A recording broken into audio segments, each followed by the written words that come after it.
Hello student, personality 9.1 question number 15। अगर आपने इससे पहले वीडियो नहीं देखे हैं इस चैप्टर के, अगर आप देख लेंगे तब आपको क्वेश्चन नंबर 15 बहुत इजीली समझ में आ जाएगा। ये उन क्वेश्चन से थोड़ा सा डिफरेंट है लेकिन इजी है। ठीक है।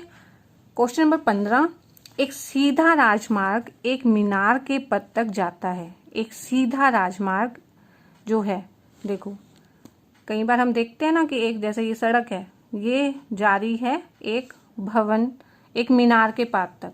ये एक सड़क जा रही है, ठीक है। ये है एसी जो एक सड़क है, राजमार्ग है। राजमार्ग मतलब एक सड़क, तो ये जा रही है एक मीनार के पास तक। मीनार है डीसी, अगर डीसी मीनार है तो ये उसके पास तक जा रही है। मीनार के शिखर पर खड़ा, मीनार ये है ना डीसी, तो इसका शिखर ये हो गया। इसके शिखर पर एक आदमी एक कार को 30 डिग्री के अवनमन कोण पर देखता है। यहाँ पे खड़ा हुआ आदमी एक कार को 30 डिग्री के अवनमन कोण पर देखता है। अवनमन कोण वैसे बनता तो ऐसे है, ठीक है, स्ट्रेट लाइन के इधर 30 डिग्री अवनमन कोण ऐसे बनता है। लेकिन ये और ये एकांतर कोण होते हैं, तो हम इसको ऐसे भी बना सकते हैं, नो प्रॉब्लम। ठीक है, 30 डिग्री जो कि मीनार के पाद की ओर एक समान चाल से चल रही है। ये कार जो है मीनार की तरफ जो है एक समान तरफ से चल रही है। 6 सेकंड के बाद कार का अवनमन कोण 60 डिग्री हो गया। अब ये आदमी एक खड़ा हुआ देख रहा है, पहले तो 30 डिग्री है कोण, फिर वो थोड़ी सी देर में जैसे कार चल गई है तो अवनमन कोण अब 60 डिग्री हो गया। ठीक है। इस बिंदु से मीनार तक पहुंचने में कार द्वारा जो समय ज्ञात किया, यानी बी से सी तक कितना टाइम लेगी। यहाँ तक पहुंचने में तो कितना टाइम लिया, 6 सेकंड समय। तो बी से लेके सी तक जाने में कितना समय लेगी वो हमें बताना है। स्टेटमेंट फिर देख लो। एक सीधा राजमार्ग, अगर एसी एक राजमार्ग है तो एक सीधा राजमार्ग जो है डीसी जो एक मीनार है इसके पास तक जा रहा है। ठीक है। और यहाँ पे मीनार के पर एक आदमी डी पॉइंट पे खड़ा है, वो एक कार को देख रहा है। पहले वो कोण 30 डिग्री पर आ रही थी, उसके बाद जो है कोण क्या हो गया, 60 डिग्री हो गया। अब ये कितने टाइम में हुआ है, 6 सेकंड में। अब हमें बी सी का समय बताना है, यानी बी से सी तक पहुंचने में कितना समय लगेगा। इस बिंदु से मीनार के पास तक पहुंचने का कार द्वारा लिया गया समय ज्ञात करो। तो हम मान लेते हैं सबसे पहले तो सीढ़ी, हमें ये भी नहीं पता कितनी लंबाई है, तो हम एच मीटर मान लेते हैं। और कार की स्पीड से चल रही है, इसको वी मीटर पर सेकेंड, क्योंकि ये सेकंड में दिया हुआ है तो मीटर पर सेकंड हम लिखेंगे। कार की चाल को हमने मान लिया कि वी मीटर पर सेकंड से की दर से वो जा रही है। तो 1 सेकंड में मतलब क्या है, इसका मतलब क्या है, 1 सेकंड में कार जो है वी मीटर पर सेकंड पे चल रही है। दूरी निकालने का फार्मूला क्या होता है, 4 गुना में समय। 4 गुना में समय, जितनी चाल से वो यहाँ चल रही है ऐसे ही चाल पे चल रही है, क्योंकि यहाँ पे क्या बोला हुआ है, एक समान चाल से चल रही है। ए से बी में भी वही स्पीड थी कार की, बी से सी में भी समान चाल से वो चल रही है। 6 सेकंड में कार द्वारा तय की गई दूरी क्या हो जाएगी, देखो 6 सेकंड में, यानी ए बी दूरी की बात कर रहे हैं हमें। ए बी दूरी, ये जो ए बी दूरी है ये कैसे निकालेंगे, 4 गुना में समय। चाल कितनी माननी है हमने, वी, और समय कितना लिया है, 6 सेकंड। तो वी गुना में 6 वी, तो ये जो है 6 वी हो गया। ए बी की दूरी, हमें दूरी तो दी होती है हर क्वेश्चन में कि 10 मीटर है, तो देखो उस तरह का क्वेश्चन बन गया, ये 6 वी दिया हुआ है। अब मान लेते हैं कि बी से सी तक पहुंचने में ना हमें पता नहीं समय, तो हम मान लेते हैं कि एन टाइम लग रहा है, एन सेकंड लग रही है। ठीक है। तो इसकी दूरी क्या हो जाएगी, बी सी की दूरी भी 4 गुना में समय। चाल क्या है, वी, और समय है एन। 4 गुना में समय हो जाएगा ये भी। ठीक है। और चाल कितनी है, चाल तो सबकी सेम है ना, वी है साल तो, और समय है, क्योंकि हमने बी से सी तक का समय मान लिया है एन सेकंड, इसलिए समय ले लेंगे एन, तो ये बन जाएगा एन वी। तो ये दूरी बी सी दूरी एन वी। अब तो ये क्वेश्चन और क्वेश्चन जैसा बन गया जब हमने ये निकाल लिया। ठीक है, तो रफ में आपने करके देखना है। अब वही जैसे आप करते आए हो, क्या करेंगे, हम समकोण त्रिभुज ले लेंगे। समकोण त्रिभुज सबसे पहले एसीडी ले लो, चाहे ये ले लो, जो मर्जी ले सकते हैं। समकोण त्रिभुज एसीडी में सब में हम टेंजेंट की फॉर्म में ही लेते हैं। तो टेंजेंट, इस पूरे त्रिभुज में कोण 30 बन रहा है ना, तो टेंजेंट 30 लेंगे। ठीक है। और फॉर्मूला क्या होता है टेंजेंट का, लंब बटे आधार, लंब बटे आधार। तो लंब कितना है, डीसी है, डीसी बोलो सीडी बोलो, सीडी बटे में एसी, ठीक है। लंब बटे आधार, सीडी बटे में एसी, ये किसके बराबर आ गया, टेंजेंट 30 के। सीडी कितना दिया हुआ है, हमने मानना हुआ है एच, और एसी कितना हो जाएगा 6v जमा एनवी, ये ए बी की दूरी, एसी की दूरी 6v और जमा एनवी हो जाएगी, ठीक है। और टेंजेंट 30 है 1/वर्गमूल 3, 1/वर्गमूल 3 होता है ना इसका फॉर्मूला। अब h की वैल्यू निकाल लेंगे यहाँ से, तो यहाँ पे ये गुना हो जाएगा 6v प्लस एनवी बटे वर्गमूल 3, राइट। तो यहाँ से h निकाल के इसको 1 बोल दिया। अब कौन सा समकोण त्रिभुज लेंगे, समकोण त्रिभुज ले लेंगे बीसीडी। बीसीडी के अंदर क्या हो जाएगा, लंब बटे आधार यानी सीडी बटे में बीसी टेंजेंट 60, लंब बटे आधार यानी सीडी बटे बीसी टेंजेंट 60, और सीडी है h और बीसी है एनवी, एनवी और टेंजेंट 60 कितना होता है वर्गमूल 3। यहाँ से भी h निकाल लो, h आ जाएगा एनवी वर्गमूल 3, एनवी यहाँ गुना हो जाएगा ना। अब 1 और ये दोनों h के बराबर, ये भी, तो ये दोनों आपस में बराबर हो जाएंगे, तो 1 और 2 से ये जो है इसके बराबर हो गया। तो इसको लिखेंगे 6v जमा एनवी बटे वर्गमूल 3 बराबर में एनवी वर्गमूल 3, ठीक है। अब क्या करेंगे, इसको सोल्व करना है, तो वर्गमूल 3 इधर जाके गुना होगा तो ये 3 बन जाएगा, वर्गमूल 3 गुना वर्गमूल 3 एनवी, ठीक है। अब एनवी वाला जो है इसको उधर ले जाते हैं, ये 3 एनवी है, ये एनवी माइनस हो जाएगा यहाँ जाके, 6v यहीं रह जाएगा। 3 एनवी में से 1 एनवी घटाएंगे तो 2 एनवी बचा, 3 एनवी में से 1 एनवी घटाया 2 एनवी बचा। तो हम यहाँ से एन की वैल्यू हम निकाल लेते हैं, ठीक है, एन की वैल्यू निकाल लेते हैं। देखो ये बचा है आपका, क्या आ गया था, ये आपका आ गया है 6v बराबर में 2nv, तो v से v काट दो, तो 2 से ये काट दो, 2 3 6, तो n आ गया ना 3, n क्या आ गया 3। तो हमने क्या किया 6v और ये 2v यहाँ डिवाइड कर दो, v से v कैंसिल, 2 3 6, तो n आ जाएगा 3। n क्या लिया था हमने समय, तो n क्या आ जाएगा 3 सेकंड, तो ये आ जाता है आंसर। देखो ये सारा क्वेश्चन वैसा ही था। सबसे पहले हमें बस एक चीज अलग थी इस क्वेश्चन में कि जो चाल हमने मान ली, क्योंकि एक समान से चाल चल रही थी तो v मान ली।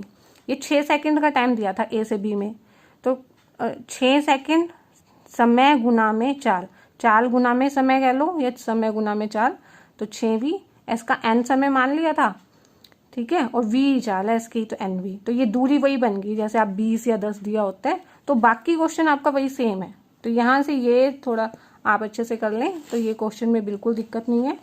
क्वेश्चन नंबर 16 की स्टेटमेंट है, मीनार के आधार से, मीनार के आधार से और एक सरल रेखा में, तो मीनार हम ले लेते हैं सबसे पहले, ए बी मीनार ले लिया, ए बी मीनार ले लिया, तो मीनार के आधार से, ए बी अगर मीनार है तो बी आधार है, बी आधार से एक सरल रेखा में, सरल रेखा में 4 मीटर, पहले तो 4 मीटर फिर 9 मीटर, 9 मीटर यानी अब बी से 9 मीटर डी ले लेते हैं एक पॉइंट, 9 मीटर, तो 4 मीटर 9 मीटर की दूरी पर स्थित 2 बिंदुओं से, इससे 2 बिंदु हैं, एक सी और एक डी ले लेते हैं, एक तो 4 मीटर की दूरी पे, एक 9 मीटर की दूरी पर, 2 बिंदुओं से शिखर के उन्नयन कोण पूरक कोण है। इसमें जो कोण है हमें बताया नहीं हुआ कि भाई क्या है, तो पूरक कोण कौन से कोण होते हैं, जिन कोणों का जोड़ 90 हो, 2 कोण जिनका जोड़ 90 हो, तो अगर एक कोण अगर 30 है तो दूसरा कितना आ जाएगा, दोनों का जोड़ 90 है तो दूसरा हो जाएगा 60, ठीक है, ऐसे कोण पूरक हैं। तो हम एक कोण को थीटा मान लेते हैं, तो दूसरा 90 माइनस थीटा हो जाएगा, ठीक है, क्योंकि देखो एक अगर 30 है तो दूसरा 90 में से 30 घटा के तब 60 आया है ना, 90 में से 30, तो अगर हम एक को थीटा मान लेंगे हमें, क्योंकि कोण पता नहीं, तो दूसरा 90 में से ये वाला कोण घटा के आ जाएगा, तो ये बन जाएगा, तो एक कोण हम थीटा ले लेंगे, एक 90 माइनस थीटा, पूरक कोण में ऐसे लेना है। 2 बिंदुओं से मीनार के शिखर के उन्नयन कोण पूरक कोण है, तो पूरक कोण है तो एक कोण आपने थीटा ले लिया, तो दूसरा कोण है 90 माइनस थीटा। सिद्ध कीजिए, सिद्ध करना है कि मीनार की ऊंचाई जो है ए बी जो है ये 6 मीटर है, राइट। अब एक बार फिर से स्टेटमेंट देखो, मीनार के आधार से, ये मीनार है, इसके आधार से एक सरल रेखा में 4 मीटर और 9 मीटर की दूरी पर स्थित दो बिंदु, एक बिंदु सी है, एक बिंदु डी है, इनके जो बिंदुओं के शिखर के उन्नयन कोण क्या है, पूरक कोण है। पूरक कोण में एक थीटा ले लेंगे, एक 90 माइनस थीटा ले लेंगे, और हमें सिद्ध करना है, ये दिखाना है कि ये 6 मीटर की ऊंचाई है इस मीनार की। तो माना ए बी, हम पहले h मीटर ऊंचाई की मीनार मान लेते हैं, h मीटर। तो अगर ये जो कोण है ए डी बी कितना है थीटा, अगर आपको दिक्कत आती है ए डी बी लिखने में तो इसको 1 लिख सकते हैं, इसको 1 लिख के तो 1 इक्वल टू थीटा, और इसको 2 लिख के इसके अंदर, तो कोण 2 बराबर में 90 माइनस थीटा। अब सबसे पहले समकोण त्रिभुज ए बी सी ले लो, कोई मर्जी त्रिभुज ले सकते हैं, पहले ए बी सी ले लो या ये ले लो, ठीक है। समकोण त्रिभुज लेना जिसमें बी आए जिसपे समकोण बना है। तो ए बी सी लेंगे, समकोण त्रिभुज ए बी सी में, तो टेंजेंट का फॉर्मूला लगाते हैं हम मोस्टली। तो टेंजेंट का फॉर्मूला क्या होता है, टेंजेंट थीटा होता है लंब बटे आधार, लंब बटे आधार, ये फॉर्मूला अच्छे से याद रखना है। तो लंब बटे आधार, लंब है ए बी, आधार है इसमें बी सी, ए बी बटे बी सी। तो टेंजेंट कोण कितना बन गया, 90 माइनस थीटा, ठीक है, इसमें 90 माइनस थीटा है। और आपने 8.3 में एक वो किया था कि टेंजेंट 90 माइनस थीटा क्या होता है, ये होता है कोट थीटा, ठीक है। ये 8.3 एक्सरसाइज में आपने ये किया था। तो टेंजेंट 90 माइनस थीटा का रूल लगा दिया हमने, ये बन गया कोट थीटा। ए बी की वैल्यू क्या है, ए बी की वैल्यू हमने मानी हुई है h, और बी सी हमें 4 दिया हुआ है, ये आ गया कोट थीटा। और कोट थीटा को आप 1/10 भी लिख सकते हैं, कोट थीटा 1/10, ये इसका रूल होता है कोट थीटा का 1/10, ठीक है। ये तो हमने 8.1 में ही कर लिया था। अब क्या करेंगे, टेंजेंट थीटा उधर गुना कर लो, टेंजेंट थीटा उधर गुना कर लो, और ये उधर गुना करेंगे तो ये 4/h हो जाएगा ना। देखो स्टेप को, जैसे देखो ये h/4 क्या आ गया, 1 टेंजेंट थीटा आ गया। अगर आपको समझ में नहीं आता तो आप थोड़ा और डिटेल से कर लो, ये h टेंजेंट थीटा हो जाएगा यहाँ गुना होके, और ये 4 को 1 से गुना किया 4, तो टेंजेंट थीटा क्या आ जाएगा, 4/h, तो 4/h। और ऐसे समकोण त्रिभुज अब ले लेंगे ए बी डी में, ए बी डी में कौन है थीटा, तो टेंजेंट थीटा बन जाएगा ए बी बटे में बी डी, ए बी बटे बी डी। ए बी कितना दिया हुआ है h जो हमने मानना हुआ है, बी डी कितना दिया हुआ है, बी डी है 9, टेंजेंट थीटा, ठीक है। ये भी एक भी हमने टेंजेंट थीटा बना दिया था, बी भी टेंजेंट थीटा के इक्वल, ये टेंजेंट थीटा के इक्वल क्या बन गया, h/9, ठीक है। तो 1 और 2 से देखो ये भी 4/h जो है इसके बराबर है, ये भी, तो 4/h भी h/9 के बराबर हो जाएगा, दोनों टेंजेंट थीटा के इक्वल हैं, तो ये आपस में भी इक्वल हो जाएंगे। 4/h किसके बराबर हो जाएगा, 1 और 2 से 4/h हो जाएगा h/9 के इक्वल। अब क्या करेंगे, क्रॉस मल्टीप्लाई कर दो, 9 की 4 से करेंगे 9 चौके 36, 4 की h की h से करेंगे h की स्क्वायर, ठीक है। ये h की स्क्वायर है तो हम 36 देखेंगे किसका स्क्वायर होता है, 6 का स्क्वायर होता है ना, 6 छिके 36, 6 गुना में 6 होता है ना 36, तो इसको 6 का स्क्वायर कह सकते हैं। लेकिन -6 गुना में -6 भी होता है, ठीक है।